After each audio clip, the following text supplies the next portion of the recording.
समाचार छे सौथी मोटा समाचार सामे आव्या छे। क्षत्रिय आंदोलन पूर्ण नथी थयुं, मात्र विराम लीधो छे। राजपूत समाज संकलन समितिना प्रवक्तानुं निवेदन। सिद्धांत आधारित जे लड़ाई हती तेने राजकीय रीते नहीं लेवी अने अमदावादना गोता राजपूत भवन खाते क्षत्रिय राजपूत संस्थाओनी संकलन समितिनी एक बैठक मळी हती। कोर कमिटीनी बैठकमां 15 सभ्यो उपस्थित रह्या, जेमां તેમણે સ્પષ્ટતા કરી કે હાલ પૂરતું આંદોલન મોકૂફ કરવાનો સમિતિએ નિર્ણય કર્યો છે।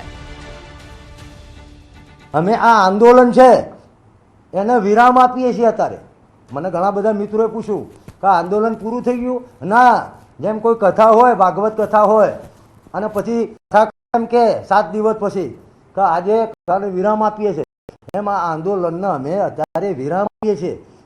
જેવું ના કહી શકે કે આ બધા પ્રશ્નો પતી ગયા, કાલે પ્રશ્નો નવા ઊભા થશે સમયની સાથે। અને હા, તમારા માધ્યમથી પણ કહેવા માંગુ છું કે આ આંદોલન કોઈ વ્યક્તિઓ સામેનું હતું જ નહીં, કોઈ સરકાર સામેનું પણ નહોતું, અસ્મિતાની લડાઈ હતી। તો હાલ સમાચારોમાં બસ આટલું જ। રજા, નમસ્કાર।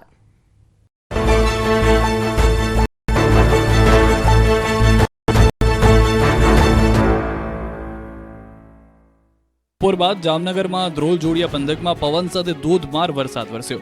લતીપર, જસાપર સહિતના વિસ્તારોમાં પણ વરસાદી માહોલ છવાયો। ભારે પવનને કારણે કેટલાક વિસ્તારોમાં શેડના પતરા ઉડી ગયા। આ તરફ પોરબંદરના ઘેડ પંથકમાં પણ વરસાદે રમઝટ બોલાવી। ઘેડના ગ્રામ્ય વિસ્તારોમાં સારો એવો વરસાદ વરસ્યો। ભોગસર, કાસબડ અને છત્રાવા ગામમાં ધીમી ધારે વરસાદ વરસતા લોકોને ભારે ગરમીથી રાહત મળી। સતત ત્રીજા દિવસે અંબાજીના દાતા પંથકમાં વરસાદે હાજરી આપી। બપોરે ધીમી ધારે શરૂ થયેલો વરસાદ સાંજ પડતા ધોધમાર વરસ્યો। બપોર બાદ ગાજવીજ સાથે વરસાદે અંબાજી આવેલા યાત્રિકોને ભીંજવી દીધા। ગુજરાતના ચેરાપુંજી ગણાતા ડાંગ જિલ્લામાં તો ચોમાસા પહેલા જ ચોમાસું જામી ગયું। ડાંગ જિલ્લામાં સતત 5મા દિવસે વરસાદ વરસ્યો। આહવા, વઘઈ સહિતના વિસ્તારોમાં વરસાદ વરસ્યો। સાપુતારા વઘઈ માર્ગ પર પવનથી વૃક્ષો ધરાશાયી થતા વાહન ચાલકો અટવાયા હતા। સતત ચોથા દિવસે સૌરાષ્ટ્રના વિવિધ વિસ્તારોમાં વરસાદી માહોલ જોવા મળ્યો। બોટાદ શહેર અને જિલ્લાના ગ્રામ્ય વિસ્તારોમાં વરસાદી માહોલ જોવા મળ્યો। કાળા ડિબાંગ વાદળો અને વીજળીના ચમકારા અને કડાકા ભડાકા સાથે વરસાદ વરસ્યો। રાજકોટના ઉપલેટાના ગ્રામ્ય વિસ્તારોમાં 2 ઇંચ જેટલો વરસાદ નોંધાયો। સાતવડી, માંડાસણ, બુટાવડર, બાલાસણ સહિતના ગામોમાં ભારે વરસાદ થયો। મોટી પાનેલી, શહીદ ખારચિયા, ઝાડ હરિયાસણ સહિતના ગ્રામ્ય વિસ્તારોમાં વરસાદ ખાબક્યો। વરસાદના કારણે ગામની શેરીઓમાં અને ખેતરના રસ્તામાં પાણી વહેતા થયા। રાજકોટના ઉપલેટા શહેર અને ગ્રામ્ય વિસ્તારમાં વરસાદ વરસ્યો। ઉપલેટાના ગ્રામ્ય વિસ્તારોમાં ભારે પવન ફૂંકાયો। ઉપલેટા શહેર, પાનેલી, હરિયાસણમાં વરસાદ થયો। ભારે પવનના કારણે હેરિટેજ બિલ્ડિંગની ઘડિયાળને પણ નુકસાન થયું। ક્રિકેટ ગ્રાઉન્ડમાં રહેલા ઇલેક્ટ્રિક લાઇટિંગ પોલ પણ ધરાશાયી થયા।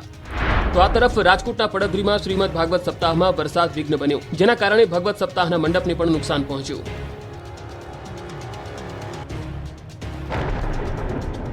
આનંદો, આ વર્ષે ચોમાસું વહેલું બેસશે। હવે માત્ર 14 દિવસમાં કેરળમાં પહોંચી જશે ચોમાસું। 31 મે કેરળમાં ચોમાસું પહોંચવાનું અનુમાન છે।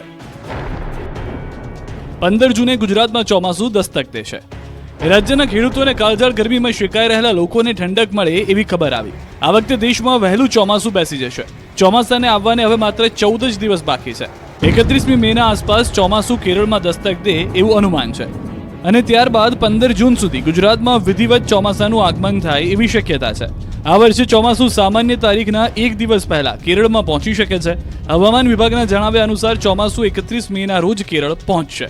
જોકે કેરળમાં ચોમાસાના આગમનની સામાન્ય તારીખ 1 જૂન છે। હવામાન વિભાગે બુધવારે મોડી રાત્રે આ અંદાજ જાહેર કર્યો હતો। જાહેર કરેલી તારીખમાં 4 દિવસ વધુ કે ઓછા રહેવાની શક્યતા છે। એટલે કે ચોમાસું 28મી મેથી 3 જૂન વચ્ચે ગમે ત્યારે આવી શકે છે। હવામાન વિભાગના જણાવ્યા અનુસાર ચોમાસું અંદમાન સમુદ્ર અને બંગાળની ખાડીમાં આવેલા ટાપુ જૂથોમાં 2 દિવસ પહેલા એટલે કે 19 મેના રોજ પહોંચવાની સંભાવના છે, જ્યારે ત્યાં પહોંચવાની સામાન્ય તારીખ 21 મે છે। ગયા વર્ષે પણ અંદમાન અને નિકોબાર ટાપુમાં ચોમાસું 19 મેના રોજ આવ્યું હતું, પરંતુ 8 જૂને કેરળમાં 9 દિવસ મોડું પહોંચ્યું હતું। આ તરફ રાજ્યના મોટાભાગના વિસ્તારોમાં ચોમાસાના આગમન પહેલા પ્રી મોન્સૂન એક્ટિવિટી શરૂ થઈ ચૂકી છે। કેટલાક દિવસોથી રાજ્યમાં ભર ઉનાળે ચોમાસા જેવો માહોલ છવાયો હતો, જો કે હવે ચોમાસું રાજ્યથી પણ બહુ દૂર નથી। जो मानसून ऑनसेट की डेट है केरला के लिए वो है 31 मई और ±4% का ±4 डेज का एरर के साथ रहेगी। और जो मानसून प्रोग्रेस होगा गुजरात रीजन पे जो नॉर्मल डेट है वो 15 जून की है। કચ્છમાં સતત ચોથા દિવસે વરસાદ. ભચાઉ, માંડવી, નખત્રાણા, મુન્દ્રા, અંજાર તાલુકામાં કમોસમી વરસાદ. ભારે પવનની સાથે કરા પડ્યા. કમોસમી વરસાદના કારણે ખેતીના પાકને નુકસાનીની ભીતિ.